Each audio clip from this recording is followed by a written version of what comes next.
ओम अज्ञानतिमिरान्धस्य ज्ञानाञ्जनशलाकय चक्षुरुन्मीलितं येन तस्मै श्रीगुरवे नमः। नमो विष्णुपादाय कृष्णप्रेष्ठाय भूतले श्रीमते भक्तिवेदान्तस्वामिनिति नामिने। नमस्ते सरस्वती देवे गौरवाणी प्रचारिणे निर्विशेषशून्यवादी पाश्चात्यदेशतारिणे। श्रीकृष्णचैतन्य प्रभो नित्यानंद श्री अद्वैत गदाधर श्रीवासादि गौरभक्तवृंद। हरे कृष्ण कृष्ण कृष्ण हरे हरे, हरे राम राम राम हरे हरे। पुनः महाराज जी के चरणों में बारंबार शत नमन प्रणति अर्पण करके, श्रीला प्रभुपाद जी के चरणों में बारंबार झुककर और सभी आप वैष्णवी वृंद के चरणों में झुक झुक कर हम आज की कथा को यहीं से प्रारंभ करते हैं। वाञ्छाकल्पतरुभ्यश्च कृपा सिंधुभ्य एव च पतितानां पावनेभ्यो वैष्णवेभ्यो नमो नमः। ग्रंथराज श्रीमद् भागवत के दशम स्कंद के 8वें अध्याय पर हम चर्चा कर रहे थे।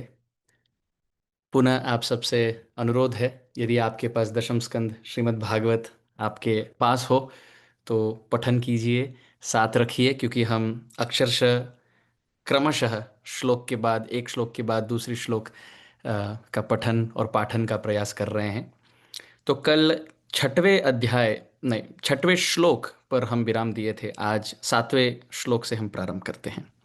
श्री गर्ग उवाच यदुनाम अहम आचार्य ख्यातश्च भुवि सर्वदा सुतं मया संस्कृतं ते मन्यते देवकी सुतं कंस पापमति सख्यम तव चानक दुंदुभे देवक्या अष्टमो गर्भो न स्त्री भवितुमर्हति इति संचिन्तयन् श्रुत्वा देवक्यादारिका वचः अपि हंता गताशंकस तरहि तन्नो नयो भवेत्। 3 श्लोक है और इन 3 श्लोकों में श्री गर्ग पुरोहित गर्गाचार्य जी, जैसे महाराज जी ने बहुत सुंदर व्याख्या की पुरोहित शब्द का, कि जो दूसरों के हित को ही पुरः माने प्राधान्य दे जीवन में, इनको पुरोहित कहते हैं। जो आगे होकर हित करें, आगे से यज्ञ करके यजमान को हित दे, वो पुरोहित। तो ऐसे गर्गाचार्य जी यहाँ पर विशेष करके 5 कारण दे रहे हैं इन 3 श्लोकों में। कहते हैं ये 5 कारण अनुसार, हे नंद बाबा, मैं यदि आपका नामकरण करूं तो ये उचित नहीं होगा। पहला कारण ये है कि यदुनाम अहम आचार्य और ख्यातश्च भुवि सर्वदा। सर्वदा का अर्थ है सर्वस्याम। तो पहला कारण ये है कि यदुओं में, यदुवंशियों में मेरी बड़ी ख्याति है। क्योंकि जब वो नंद बाबा से कह रहे थे कि यदि यहाँ पे मैं नामकरण संस्कार करूँ तो नंद बाबा आप बड़ा उत्सव बनाएंगे और ढोल बड़े उत्सव उत्साह से बजवाया जाएगा, आनक धुन दुबे है, धुंध भी बजाई जाएगी, भिन्न भिन्न प्रकार के वाद्य यंत्र बजाए जाएंगे और रंगोली लगेगी, पंडित आएंगे, वेद पाठ होगा और गान नर्तन कला के साथ, अतिथि देवो भव के साथ साथ अतिथि सत्कार के साथ ये बात मथुरा तक फैल सकती है।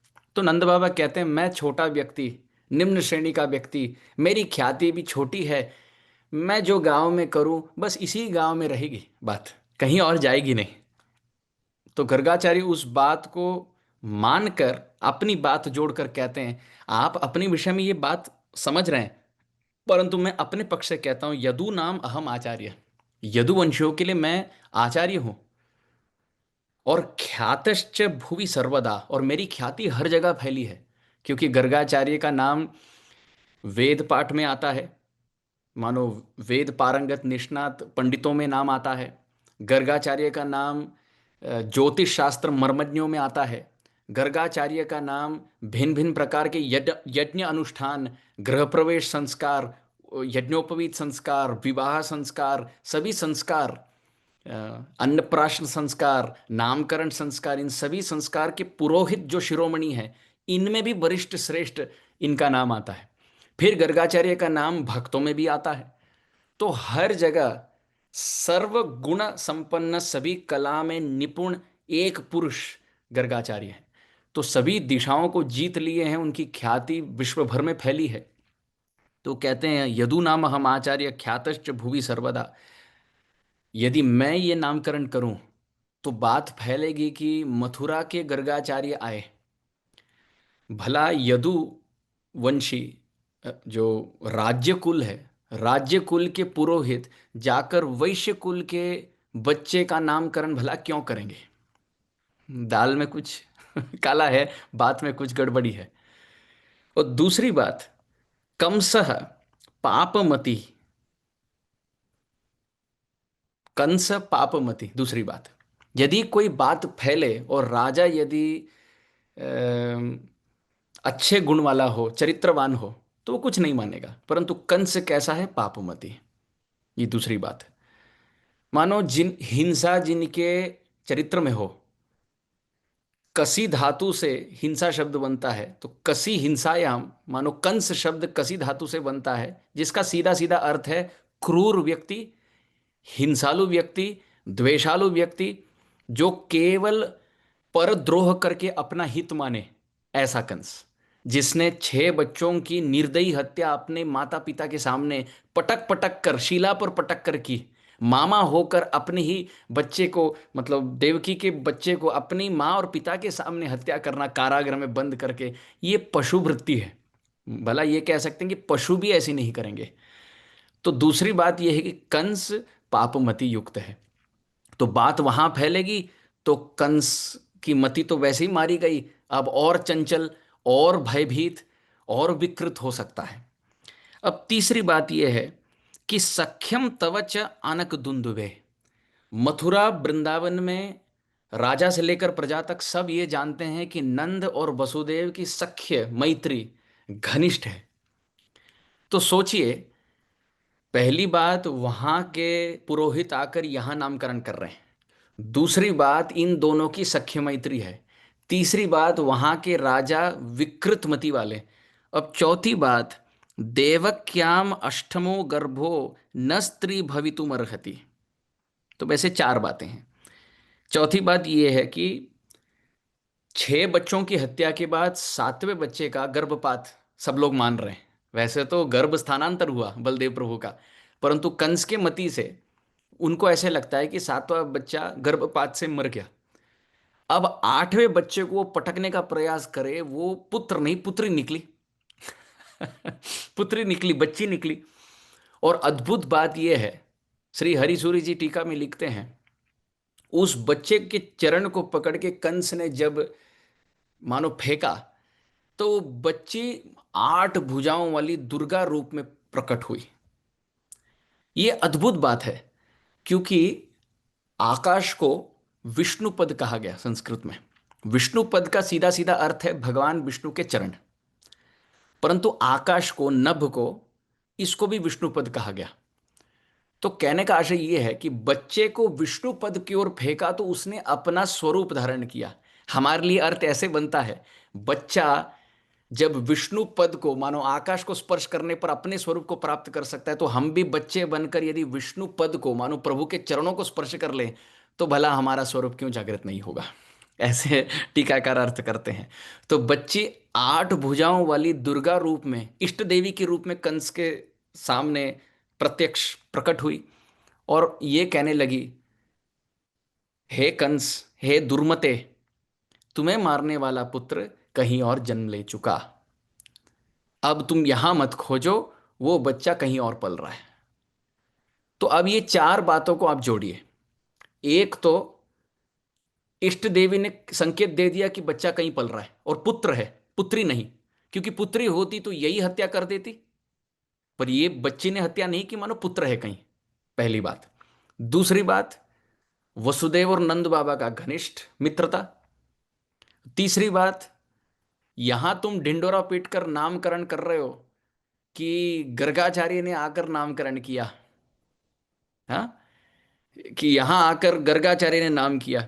और चौथी बात, ये कोई सीधे मति वाले राजा से नहीं कह रहे हैं, विकृत दुष्ट प्रवृत्ति वाले हिंसालु व्यक्ति से, पाप मति युक्त कंस से बात हो रही है।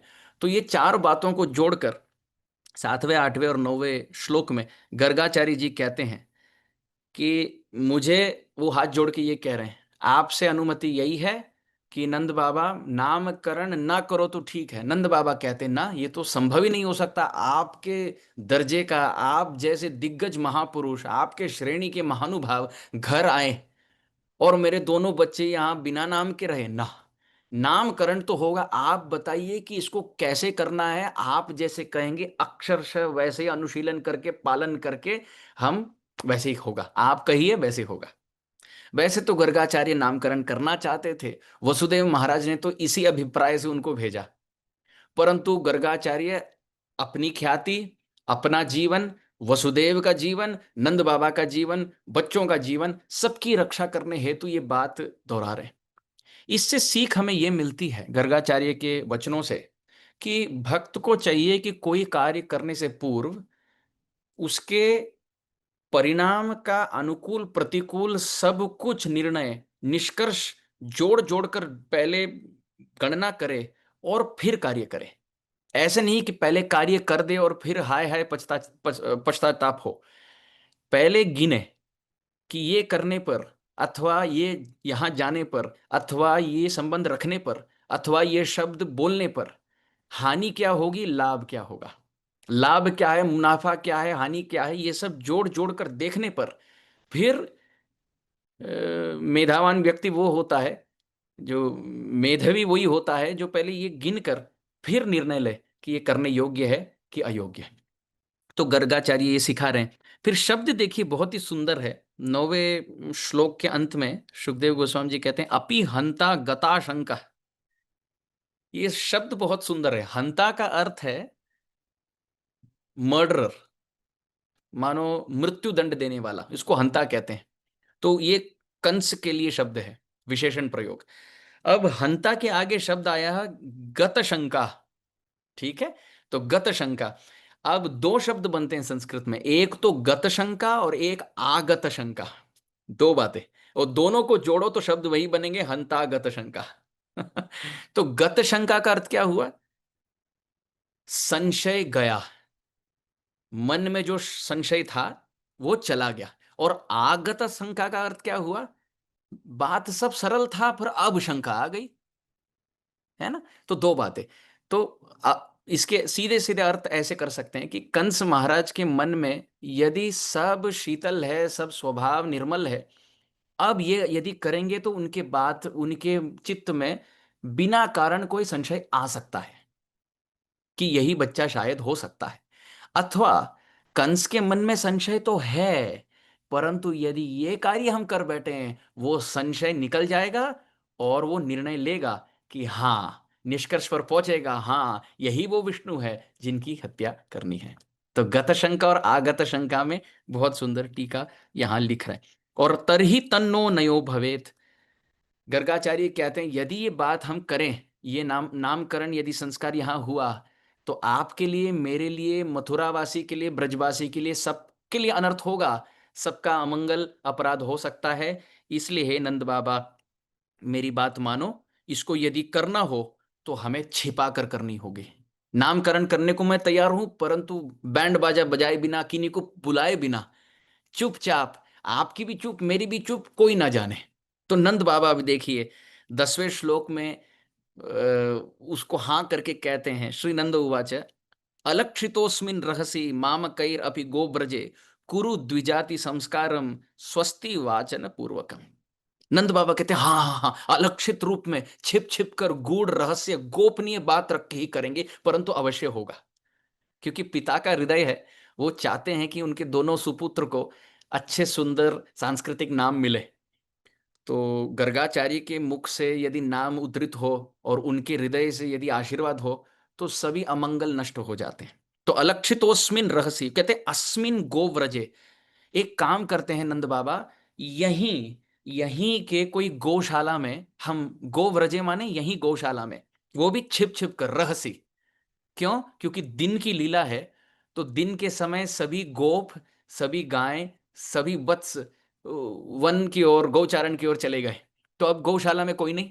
तो रहसी अस्मिन गोब्रजे, रहसी छिप छिप कर, अलक्षित रूप में, हे हे गर्गाचार्य, मामकैरपि, मैं अपने यशोदा रानी और रोहिणी देवी को भी नहीं कहूंगा, बस वो भी नहीं रहेंगे।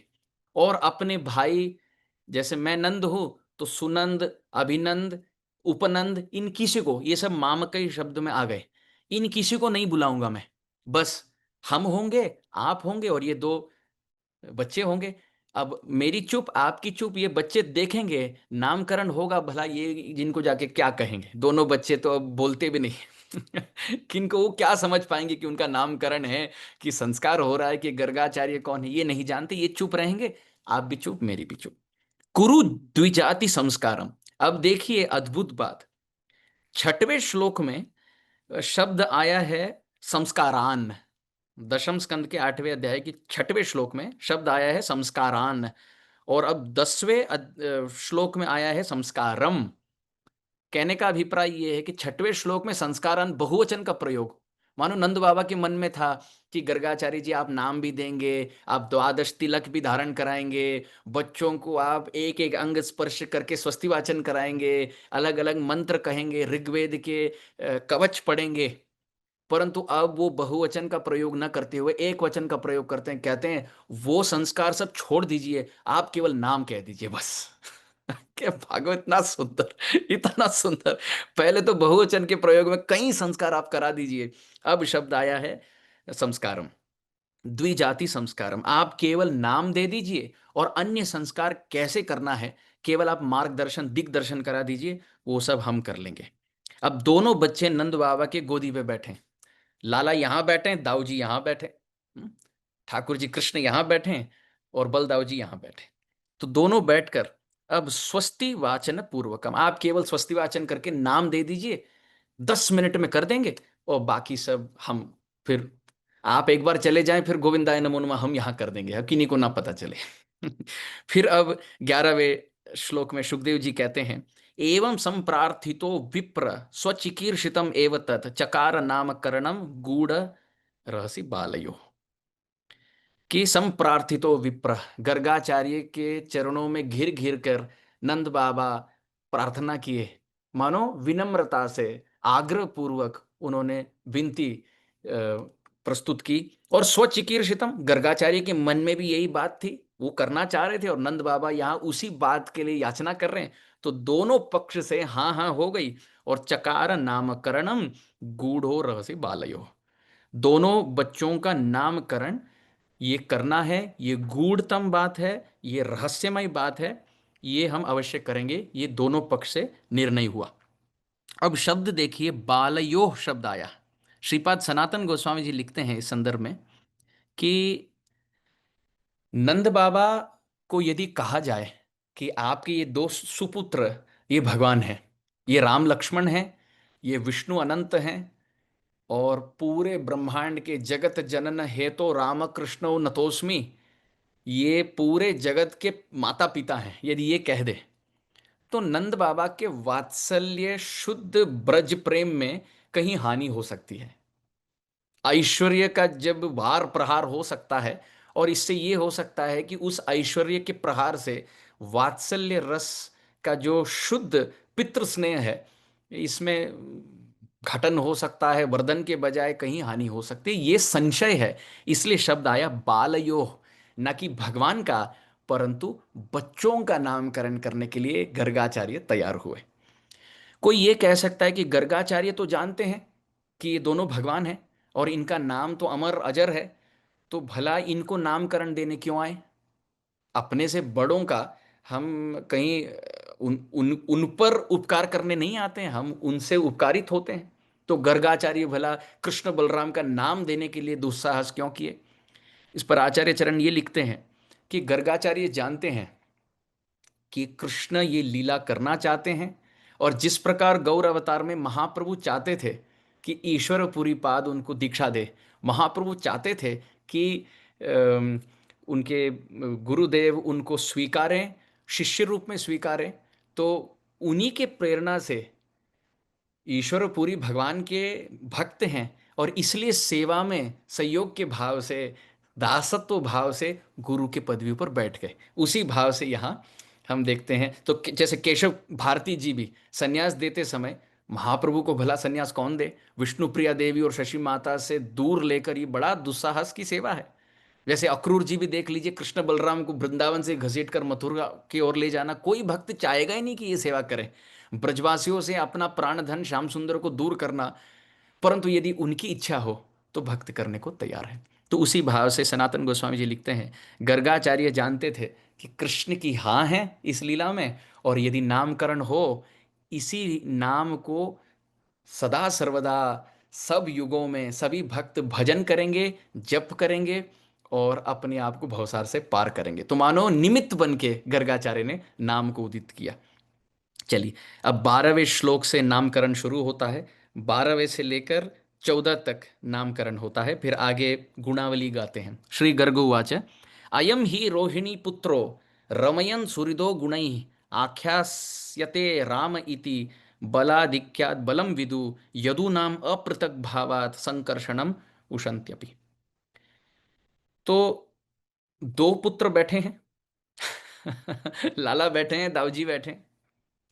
अब दाऊ जी को श्रीपाद सनातन गोस्वामी जी लिखते हैं, गर्गाचार्य ने ऐसे धरकर पहले अपने गोदी में रखा। नंद बाबा की गोदी से लेकर दाऊ जी को अपने गोदी में रखते हैं, फिर एक हाथ से धर के दूसरे हाथ से मानो सिर पर हाथ रख के कहते हैं अयम। अयम संस्कृत में का अर्थ है ये, ऐसे मानो उंगली दिखाकर किसी का यदि सन्निकर्ष हो, सानिध्य हो, कोई दूर वस्तु नहीं, पास की वस्तु, तो उनको अयम कहते हैं। वो भी पुरुष मानो पुल्लिंग, पुरुषोत्तम लिंग वाले शब्द को। तो बच्चे को गोदी पे बिठाकर गर्गाचार्य हाथ ऐसे फेर कर कहते हैं अयम ही रोहिणी पुत्रो, ये रोहिणी का पुत्र है ना। ऐसे कहते हैं नंद बाबा। नंद बाबा कहते हैं हाँ हाँ, ये रोहिणी का पुत्र है। रमयन सुहृदो गुणई आख्यास्यते राम इति बलाधिक्यात बलम विदु। कहते हैं इसके विशेष करके 3 नाम हैं। ये सुपुत्र जो है बाबा बहुत सुंदर, देखो लाला देखो कितना सुंदर। ऐसे गर्गाचार्य के हृदय में मानो हृदय नवनीत की तरह द्रवीभूत हो रहा है। वैसे लाला और दाऊ जी ये दोनों माखन तस्करी, नवनीत तस्करी के शिरोमणि हैं। चोरी करने में, वो माखन मिश्री चोरी करने में ये टोली के सरदार हैं। तो इसका गूढ़तम अर्थ ये है, जो भी इनके भजन करता है, जो भी भक्ति इनके पास आता है, अर्चन से, सेवा से, श्रवण कीर्तन स्मरण से, उनके हृदय को द्रवीभूत करके माखन बना देते हैं ठाकुर जी। माखन के 2 अर्थ हैं, मानो 2 विशेष गुण हैं। एक तो सफेदी, श्वेत वर्णीय, पांडुवर्णीय, और दूसरा मऊ स्वभाव होता है, बहुत सुकोमल होता है। तो हृदय भी भक्त का वैसे हो जाता है, स्वच्छ हो जाता है पवित्रता में, और सुकोमल हो जाता है करुणा में। जेका रंजले गांजले त्यांची मणे जो आपुले, तोची साधु ओळखावा देव तेथेची जाणावा। हाँ? ये संतवाणी है, प्रसिद्ध संतवाणी, कि संत उन्हीं को जाने जो दूसरों की पीड़ा को देखकर हृदय द्रवीभूत हो जाए। तो भक्त के ये लक्षण है, हृदय स्वच्छ रहता है नवनीत की तरह, और माखन की तरह फटाफट सुकोमल होकर द्रवीभूत हो जाता है। तो गर्गाचार्य का हृदय द्रवीभूत होकर धर के कहते हो ये लाला जो है, रोहिणी नंदन जो है, रोहिणी कुमार जो है, रोहिणी पुत्र जो है, इसका पहला नाम होगा राम। क्यों? क्योंकि रमयन सुहृदो गुण, अपने गुणों से विशेष करके इसके 2 गुण रहेंगे, ये बहुत वात्सल्यमय रहेगा। और दूसरी बात आर्जवम, आर्जवम का अर्थ है सरलता। ये बच्चा बहुत सरल होगा। इसका सीधा सीधा अर्थ ये बनता है कि दूसरा बच्चा सरल नहीं होगा।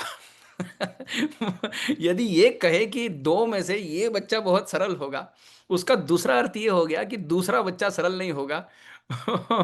वो अपने त्रिभंग मोर मुकुटधारी स्वरूप की तरह, उसकी चितवन भी तिरछी और रूप भी बांके बिहारी, उसी प्रकार इनकी लीला भी टेढ़ी, खड़े भी टेढ़े, वचन भी टेढ़े, दृष्टि भी टेढ़ी, और स्वभाव भी टेढ़ा। तो ये कहते हैं ये बच्चा लेकिन वात्सल्यमय रहेगा और आर्जवम, सरल रहेगा, और सभी अपने मित्रों को और परिवारजनों के हृदय को ये रमाएगा। इसलिए पहला नाम है राम। दूसरा नाम बलाधिक्यम बलम विदु, बल के दृष्टि से ये बहुत बलवान रहेगा, बहुत शक्तिशाली। छोटे उम्र में ही बलराम जी बड़े बड़े मटकी उठा लेते थे, लाला नहीं उठा पाते थे। लाला जाकर, मैया जब लाला को कहे, लाला और दाऊजी दोनों को मैया कहती थी जाओ थाली में आनय, पीठ में आनय। ये आचार्य ने वर्णन किया कि मैया तैयारी करती थी बच्चों को कि जाओ रसोई घर से ये इस थाली ले आओ, ये मटका ले आओ, ये छोटा सा स्पून ले आओ, पकड़ने के लिए चम्मच ले आओ, चशक ले आओ। ये सब कहते थे। बलदाऊ जी दो हाथों में दो दो मटके धारण करके ले आते, और लाला क्या करते थे, लाला जाते थे, धरने को प्रयास करते थे, उठाते थे वो पता नहीं कैसे, फिर अपने गोल मटोल मटके रूपी अपने ही पेट पे रख के ऐसे बैलेंस करके, फिर वो ना हो फिर नीचे रख के, केवल स्पर्श मात्र को ही मेरी सेवा मानना है मैया, कह के वहीं से मुस्कुराकर दौड़ कर आ जाते थे। मैया को कहे देखो मैं गया, मैंने प्रयास किया, मुझसे हुआ नहीं, मैंने कम से कम स्पर्श तो कर लिया, सेवा तो की मैंने। स्पर्श तो कर ली मैंने। तो बलाधिक्यात बलम विदु, दोनों के बीच में गर्गाचार्य जी कहते हैं बलराम जी अधिक बलवान रहेंगे। और तीसरा नाम है संकर्षण। अब संकर्षण के विषय में आचार्य लोग, यहाँ पे आचार्यगण ये टीका करते हैं, यदुनाम अप्रतक भावात। संकर्षण शब्द आता है आकर्षण से, मानो आकृष्ट करके रखना, दो पक्ष को आकृष्ट करके रख देना। इसका इस संदर्भ में अर्थ ये है कि हे नंद बाबा, बलराम जी उनके पिता हैं वसुदेव जी, मैया है रोहिणी देवी, लाला ठाकुर जी श्याम सुंदर के माता है मैया है यशोदा, और पिता हैं आप। परंतु फिर भी बलराम जी को वात्सल्यमय प्रेम देने वाले आप हैं, क्योंकि वसुदेव जी तो वहां हैं। फिर भी अपृथक भाव से ये बच्चा इतना अच्छा रहेगा कि आपको भी उतना ही आदर देगा जितना वसुदेव आदरणीय है, और वसुदेव जी को भी उतना ही आदर देगा जितने आप। मानो दोनों पिता के दोनों परिवार को ये आकृष्ट करके साथ समतुल्य भाव से रखेगा, इसलिए इसका नाम संकर्षण है। वैसे बलराम जी तो गुरु हैं ही, और गुरु का एक गुण होना चाहिए कि वो समदृष्टि रहे, समदर्शी रहे, दोनों पक्ष में पक्षपात ना करे। तो बलराम जी तो गुरु तत्व के, अखंड गुरु तत्व के शिरोमणि है, स्रोत हैं, उद्गम स्थान है, इसलिए दोनों पक्ष को आकृष्ट करके समतुल्य भाव से देखने वाले, आकृष्ट करके संकर्षण, ये नाम उनका प्रसिद्ध है। फिर बारी आई लाला की। तो अब तीसरे 13वें और 14वें श्लोक में लाला के विषय में गर्गाचार्य जी कहते हैं, आसन वर्णा त्रयो ह्यस्य गृह्णतो नु युगम तनु शुक्लो रक्तस्तथा पीत इदानीं कृष्णताम गतः। वैसे ये सब श्लोक इतने गूढ़ हैं, इतने अर्थ हैं, और तत्व के दृष्टिकोण से श्रीपाद जीव गोस्वामी ने इन सभी श्लोकों की ऐसी सुंदर, अद्वितीय, अप्रतिम और अपूर्व व्याख्या की है संदर्भों में।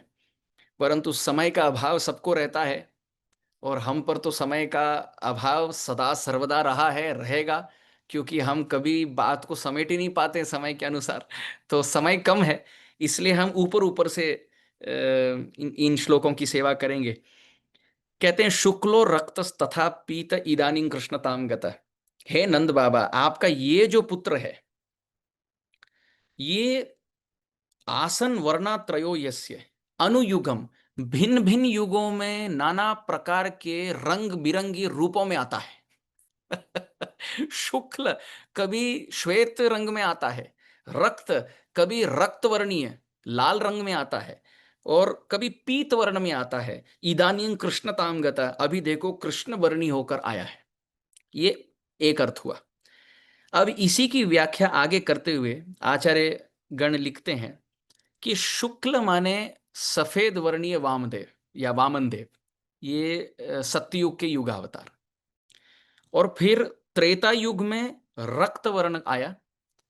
कई बार जो युग के युगावतार होते हैं उनके वर्णानुसार वर्णन आया है। तो सत्ययुग के युगावतार हैं शुक्ल वर्ण में, त्रेता युग के युगावतार है रक्त वर्ण में। श्री रामचंद्र की अंग कांति को कई बार केकी कंठाव नीलम करके वर्णन आया कि वो श्याम वर्ण के हैं।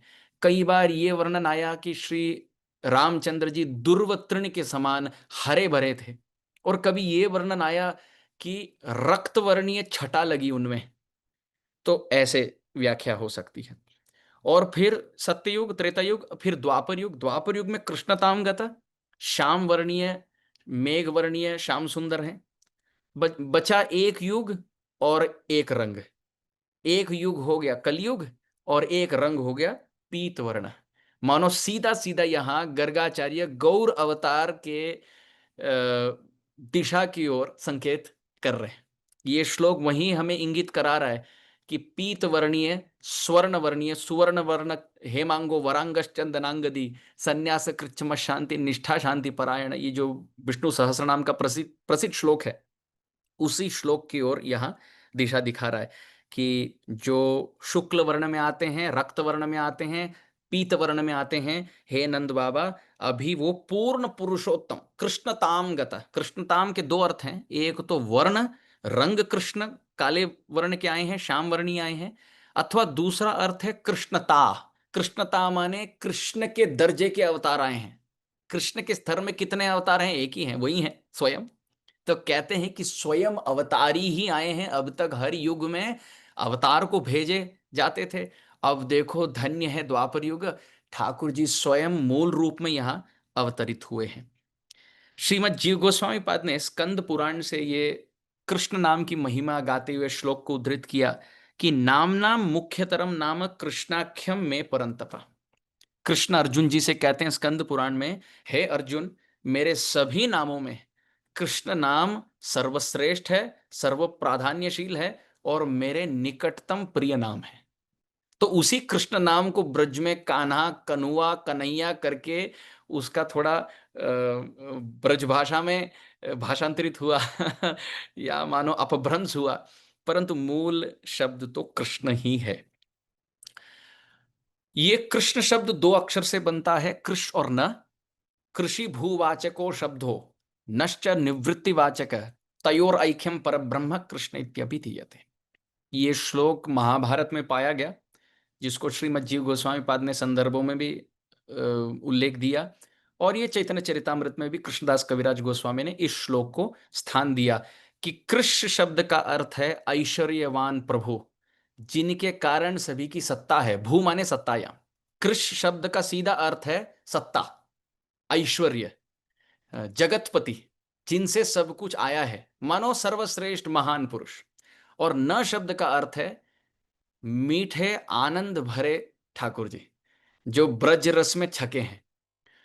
The great and the sweet meet in this one name. इसका अर्थ यह है कि इस जगत में बच्चे जो होते हैं मधुर होते हैं परंतु महान नहीं होते, और भगवान के अवतार महान होते हैं परंतु मधुर नहीं होते। धन्य है कृष्ण अवतार, जहां महानता और मधुरता मिश्रित होकर दो अक्षर के कृष्ण नाम को यहां प्रादुर्भावित हुआ। बहुत सुंदर। श्रीपाद बलदेव विद्याभूषण जी ने भी बहुत सुंदर व्याख्या की। फिर आगे 14वें श्लोक में कहते हैं, प्राक अयम वसुदेवस्य क्वचित जातस्तवात्मज वसुदेव इति श्रीमान अभिज्ञा संप्रचक्षते। गर्गाचार्य के मन में लगा कहीं इतनी भगवान ठाकुर जी की स्तुति में करने चलूं तो नंद बाबा के मन में कहीं ऐश्वर्य भाव प्रकट न हो, कहीं ये ना लगने लगे ये लाला का जन्म कुंडली बनाते बनाते कहीं हरि कथा के मैं मंडप पंडाल में ना बिठाया जाए, गर्गाचार्य व्यासपीठ पर बैठकर मुझे श्रोता मानकर ठाकुर जी का भगवान का गुणावली गा रहे हैं, बच्चे का नामकरण हो गया इस पक्ष में और ये मेरा लाला है इसकी विस्मृति हो गई, और ये विचार हुआ कि ये ब्रह्मांड के एकमात्र स्वामी है। यदि ये भाव हुआ तो ब्रज भाव का वात्सल्य प्रेम क्षीण हो सकता है। इसलिए यहां शब्द देखिए, गर्गाचार्य कहते हैं तव आत्मज, 14वें श्लोक में, तव आत्मज, हे नंद बाबा ये आप ही का पुत्र है। तव माने आपका, आत्मज माने पुत्र। कहते कहते बीच बीच में गर्गाचार्य जी इतने सुंदर वक्ता हैं, जो उनको बात कहनी होती है वो कहते रहते हैं, और बीच बीच में कहते रहते हैं आपका पुत्र तवात्मज, तस्मा नंद आत्मजो यमते, आपका ये पुत्र, बहुनी संति नामानी रूपाणी च सुतस्यते, आपका पुत्र, आपका सुत, आपका आत्मज। ये बीच बीच में यदि कहते रहो तो एक पक्ष पे यदि दो पक्ष रहे, एक पक्ष में खूब गुणावली गाए, ऐश्वर्यमय गुणावली गाए, और दूसरे पक्ष में बीच बीच में कहते रहे कि आपका पुत्र, आपका पुत्र, तो फिर भी ये दो तीन शब्द भारी हो जाते हैं क्योंकि नंद बाबा के हृदय में इतना प्रेम है। तो प्राग अयम वसुदेव से क्वचित जातस्तवात्मज। अब देखिए बात कैसे कह रहे हैं, कहते हैं यह आपका पुत्र जो है, इसको वासुदेव भी नाम बहुत प्रसिद्ध है, क्योंकि पहले ये वसुदेव का भी पुत्र रह चुका। देखिए गर्गाचार्य ये नहीं कह रहे कि इसी जन्म में आपका पुत्र वसुदेव का पुत्र रह चुका, वो कहते हैं क्वचित जात, पता नहीं पहले कभी वो वसुदेव का पुत्र रह चुका। तो नंद बाबा ये सोच रहे हैं कि अरे वाह वाह, बहुत सुंदर बात, मेरा इस जन्म का पुत्र पिछले कोई जन्म में वसुदेव का पुत्र भी रहा, वाह अद्भुत बात। मानो दो पिता अब जो सख्य भाव में हैं, अब मिलन मिलन होने पर ये भी बोल सकते हैं कि देखो आपका पुत्र अब मेरा पुत्र बन के आया, बोल सकते हैं, क्योंकि गर्गाचार्य ऐसे बात, अपनी बात को कह रहे हैं पर नंद बाबा के वात्सल्य प्रेम को क्षीण किए बिना, कहते हैं इसलिए इनका नाम वासुदेव भी प्रसिद्ध है। तो दाऊ जी के लिए नाम दिए राम, बल और संकर्षण। राम और बल दो नाम हैं, उसी को भक्त समाज में मिश्रित करके हम बलराम जी कहते हैं। वैसे दो अलग नाम है, बल राम और संकर्षण। और कृष्ण के लिए नाम दिए कृष्ण और वसुदेव। 13वें श्लोक में कृष्णताम गता और 14वें वसुदेव या वासुदेव, क्षमा करें वासुदेव, वसुदेव का पुत्र वासुदेव। अब 15वें श्लोक में कहते हैं, नंद बाबा मैं क्या कहूं, वासुदेव कृष्ण ये तो केवल दो नाम हो गए, बहुनी संति नामानि रूपाणी च सुतस्यते। अब आप सुतस्य माने सुत, ते माने आपका, आपके इस पुत्र के बहुनी संति नामानि, अरे बहुत सारे नाम हैं। संति शब्द आता है वर्तमान काल का प्रयोग है, बहुवचन का प्रयोग है, अस धातु का संति। इसका अर्थ यह है कि ये नहीं कह रहे हैं कि आपके पुत्र के कई सारे नाम थे, आपके पुत्र के कई सारे नाम होंगे ना, वर्तमान काल में कह रहे हैं कि आपके पुत्र के कई सारे नाम हैं और सदा वर्तमान काल में है, क्योंकि ये नाम सतयुग में भी था, त्रेता युग में भी था, द्वापर युग में भी था और कलयुग में भी है। इसका प्रमाण भागवत में दिखता है कि प्रहलाद महाराज जब भजन करते थे, सतयुग की बात है, प्रहलाद महाराज सतयुग में भजन करते थे, तो भागवत सप्तम स्कंद में शब्द आया कृष्ण ग्रह गृहीतात्मा। ये नहीं कहा कि विष्णु ग्रह गृहीतात्मा, शब्द आया कृष्ण ग्रह गृहीतात्मा। कि प्रहलाद महाराज इतने बड़े महानुभाव थे, इतने बड़े महाजन थे कि न राहु न केतु न मंगल न शनि ये कोई ग्रह से ग्रस्त नहीं थे, वो एकमात्र ग्रह से ग्रस्त थे, कृष्ण ग्रह गृहीतात्मा। कृष्ण नाम के ग्रह से ग्रस्त थे, ये प्रहलाद की अवस्था थी। तो यदि नाम गर्गाचार्य अभी दिए, तो सप्तम स्कंद में भला नाम कैसे आया कि प्रहलाद महाराज कृष्ण ग्रह से ग्रस्त थे? सोचने वाली बात है। दूसरी बात, 9वें स्कंद भागवत में अम्बरीश चरित्र, अम्बरीश महाराज भी भजन किए सतयुग में, उस संदर्भ में आया सवई मन कृष्ण पदारविंदयो, कि अम्बरीश महाराज का मन सदैव कृष्ण के चरणों में था।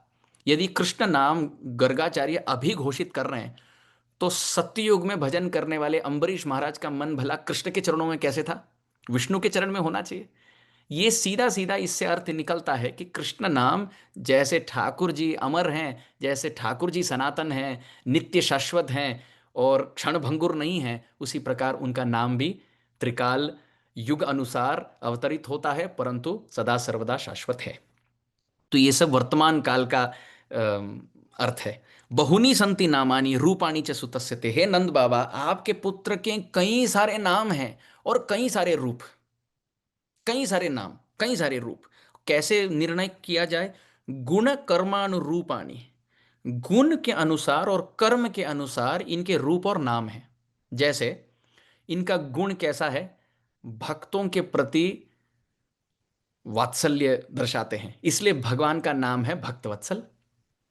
पतितों का पावन उद्धार करने वाले हैं, इसलिए ये गुण है, इसलिए नाम पड़ा पतित पावन। और कर्म अनुसार गिरिराज धारण उठाए, इसलिए नाम पड़ा गिरिधारी, इसलिए नाम पड़ा गोवर्धनधारी। अच्छा, रास क्रीड़ा में मग्न रहे, इसलिए नाम पड़ा रास विहारी। शरद काल में विहार किए, इसलिए शरद विहारी। कुंजों में विहार किए, इसलिए कुंज विहारी। वृंदावन में विहार किए, इसलिए वन विहारी। और इसी प्रकार जहां विहार किए, जैसे कर्म किए, जैसे गुण को धारण किए, गुण कर्म अनुरूपाणी, जितने गुण जितने कर्म उतने नाम उतने रूप। तो नंद बाबा के मन में आया, गर्गाचार्य क्या आप सभी उन नामों को जानते हैं? तो यहां अंतिम पद में कहते, तान्यहम वेद नो जना। तानी अहम वेद नो जना, मैं जानता हूं परंतु लोग प्रायशः नहीं जानते, जन सामान्य नहीं जानते। अथवा दूसरा अर्थ है, लोग भी नहीं जानते, मैं भी नहीं जानता। वो नो शब्द कैसे लगाया देखिए, नो का अर्थ है नहीं। तानी अहम वेद, मैं जानता हूं, और जना, लोग, न, लोग नहीं जानते। जैसे घर के चौखट पर दिया रखा जाए और दरवाजा खोल के रखे, उस दिया का प्रकाश बाहर भी प्रज्वलित होता है और अंदर भी प्रज्वलित होता है। तो ये नो शब्द को ऐसे रखा कि तानी अहम वेद नो, मैं नहीं जानता, और नो जना, लोग भी नहीं जानते। एक अर्थ हुआ कि लोग नहीं जानते परंतु मैं जानता हूं इसलिए आपको कह पा रहा हूं। और दूसरा अर्थ ये कि अरे नंद बाबा, ये नो शब्द ऐसे रखा है, ना लोग जानते हैं ना मैं जानता हूं, बस केवल ये जानता हूं कि कई सारे नाम हैं। फिर आगे कहते हैं, एष व श्रेय आधास्यत गोप गोकुल नंदन अनेन सर्व दुर्गाणि यूयम अंजस्तरिष्यत पुराणेन व्रजपते साधवो दस्यु पीडिता आर अराजके रक्ष्यमाणा जिग्युर्दस्यून् समेदिता य एतस्मिन् महाभागा प्रीतिं कुर्वन्ति मानवा नारयो भी भवन्त्येतान् विष्णु पक्षान् इवासुर। इन 3 श्लोकों का तात्पर्य ये है कि हे नंद बाबा, गोप गोकुल नंदन, ये बच्चा सबके मन को रमेगा। ये इतना सुंदर है, इतना सुकोमल है, इनकी लीलाएं इतनी अद्भुत है कि गोपों का भी मन रमेगा, गोपियों का भी मन रमेगा, जल क्रीड़ा में भी मन रमेगा, गिरिराज के कंधरों में भी लीला होगी, झूलन की लीला होगी, नौके का लीला होगा, वन का विहार होगा।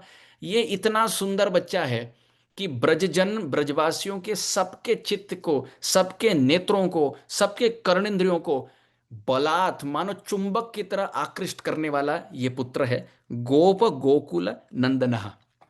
आगे जाकर बंसी वादन से सबके कर्णेंद्रियों को तृप्त करेगा, मधुर सुमधुर वचनों से हृदय को हर्षित करेगा, अपने गाढ़ आलिंगन से सभी गोपों को और गोपियों को बहुत मन तृप्त कराएगा, हर्ष उल्लास से प्रफुल्लित कराएगा, और साथ साथ अपने उच्चिष्ट महाप्रसादी खिलाकर अपने गोप बालकों को भी संतुष्ट रखेगा, गाय बछड़ों के पीछे भागेगा, मोर की तरह नृत्य करेगा, कोयल की तरह गान करेगा, पेड़ पर चढ़ेगा, वहीं से जमुना पर छलांग लगाएगा।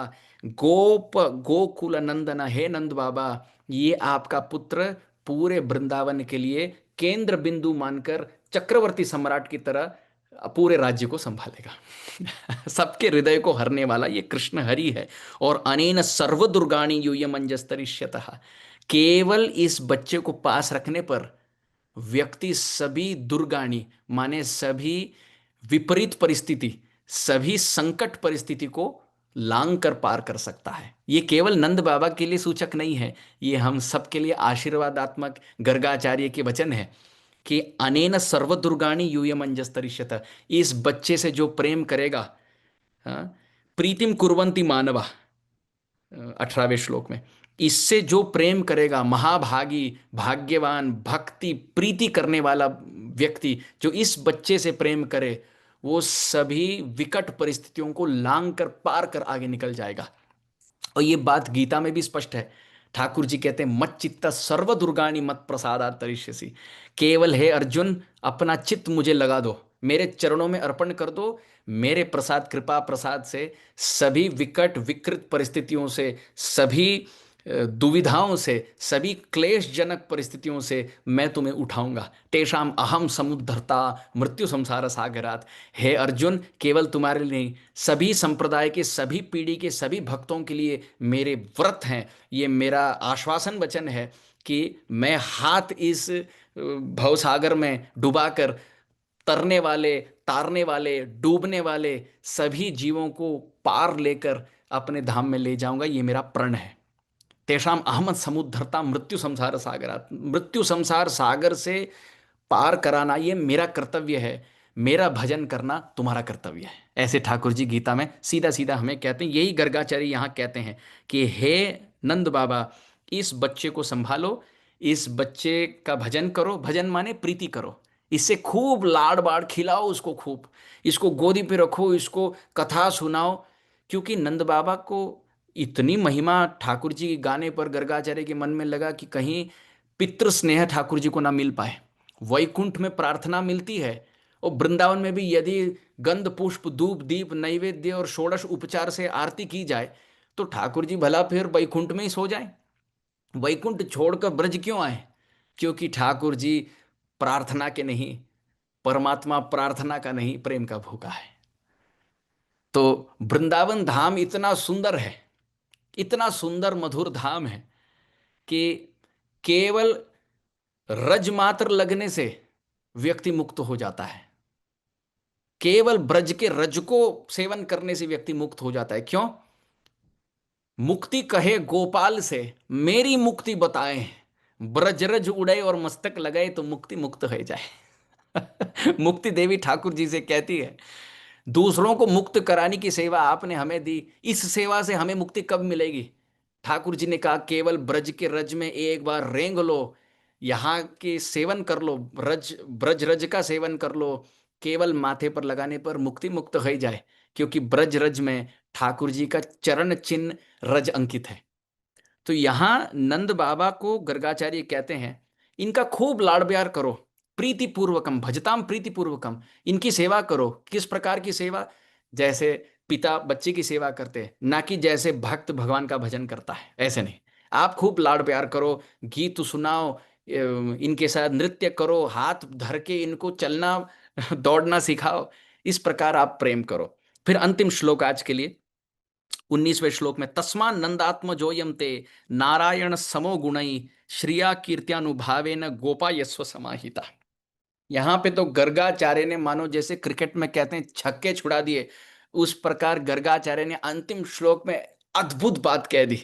अद्भुत बात, मानो दो दो पक्ष, ऐश्वर्य के गुणावली और वात्सल्यमय स्तुति, ये दोनों बातों को जोड़ जोड़कर शब्द कह रहे हैं। कहते हैं तस्मात नंद आत्मजोयम ते, हे नंद बाबा, आपका ये जो आत्मज है, आपका ये जो सुंदर लाला सुपुत्र है, नारायण समो गुण है, ये नारायण के बराबर है। अब ये हो गई ऐश्वर्यमयी बात। पहले इसमें कहते हैं आपका पुत्र है, दूसरे इसमें कहते हैं नारायण के सम है। नंद बाबा क्या अर्थ कर रहे हैं? उनके घर के जो ठाकुर जी हैं, विग्रह चतुर्भुजी नंद बाबा के, उनका नाम है नारायण। गर्गाचार्य कहते हैं कि ये बच्चा नारायण के समान है। और नंद बाबा मनी मन में अर्थ कर रहे हैं, अच्छा, जिस प्रकार मुझे मेरे ठाकुर जी प्रिय हैं, चतुर्भुजी इष्ट देव नारायण, उसी प्रकार ये बच्चा भी प्रिय होगा। ऐसे वात्सल्य में अर्थ हुआ।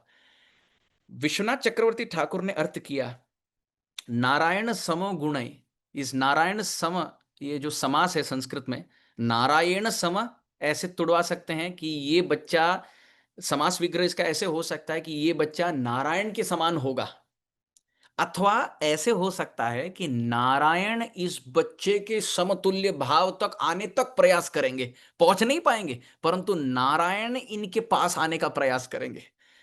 देखिए, उपमान और उपमेय दो बातें होती है। एक बात है ऊपर, एक बात है नीचे।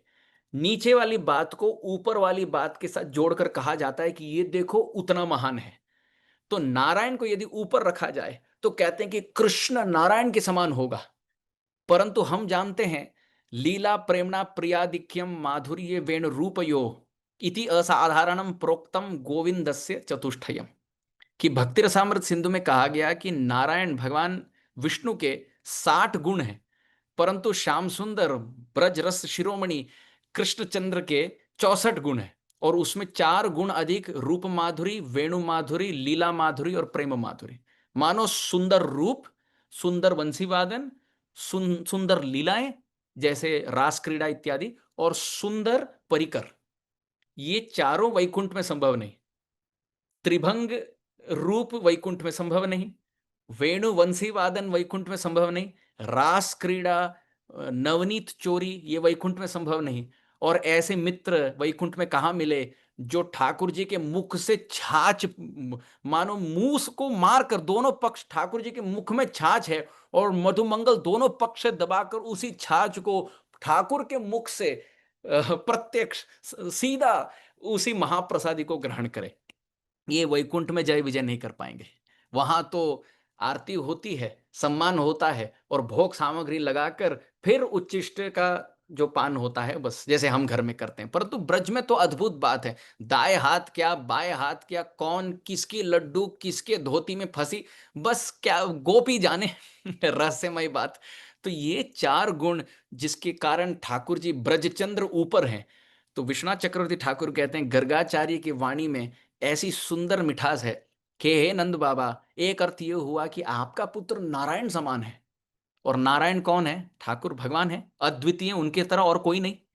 तो नंद बाबा अर्थ करते हैं, अच्छा मेरा पुत्र अद्वितीय है, उसके समान पूरे जगत में कोई नहीं। अथवा वो नारायण के समान होगा, मेरे इष्ट घर में जैसे चतुर्भुजी मेरे लिए प्रिय है, उतना ही प्रिय मेरे लिए रहेगा। अद्भुत बात।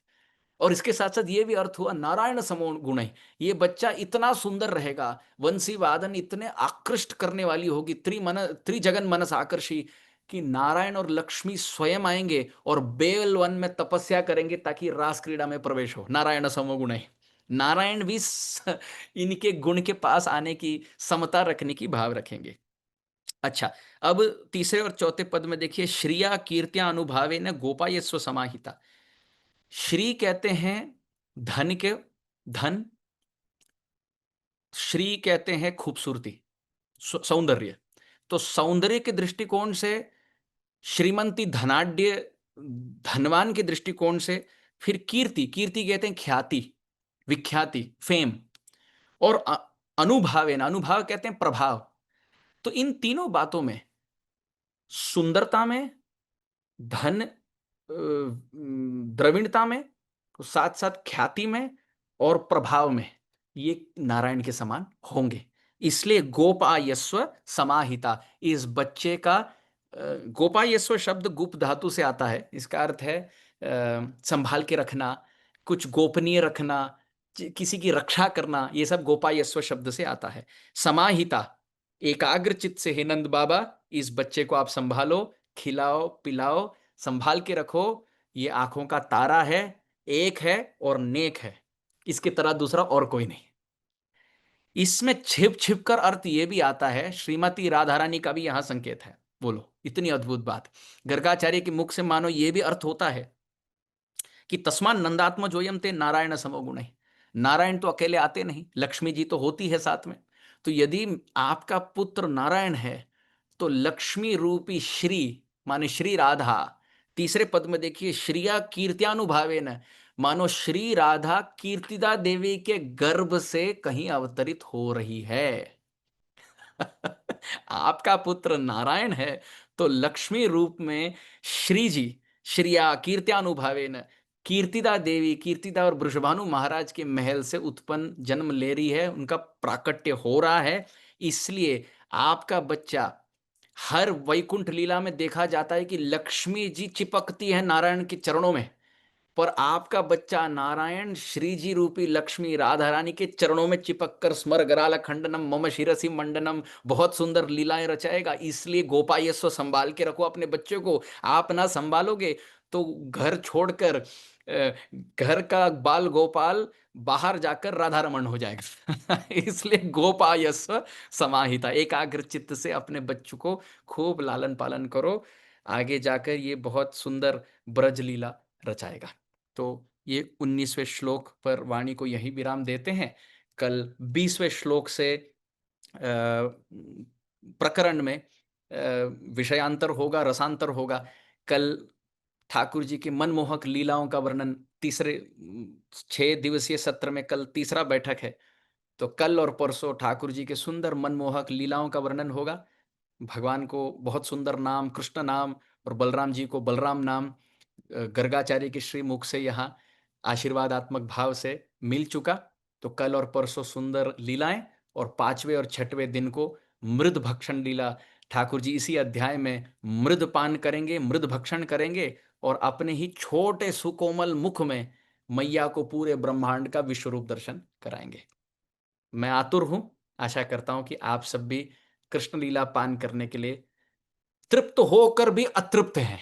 हरि कथा की विशेषता यही है कि कितनी छोटी उतनी ही पूरी, और जितनी पूरी फिर भी छोटी, फिर भी अधूरी। जितनी अधूरी उतनी पूरी, और जितनी पूरी उतनी अधूरी। तृप्तता में भी अतृप्तता, और अतृप्तता में भी तृप्तता। चलिए यहीं विराम देते हैं, और कल अ, ठाकुर जी के, भगवान श्याम सुंदर के कृपा से उनकी इच्छा अनुसार प्रारंभ करेंगे। चलिए, वाञ्छाकल्पतरुभ्यश्च कृपा सिंधुभ्य एव च पतितानां पावनेभ्यो वैष्णवेभ्यो नमो नमः। आप सबके चरणों में बारंबार प्रणाम। हरे कृष्ण।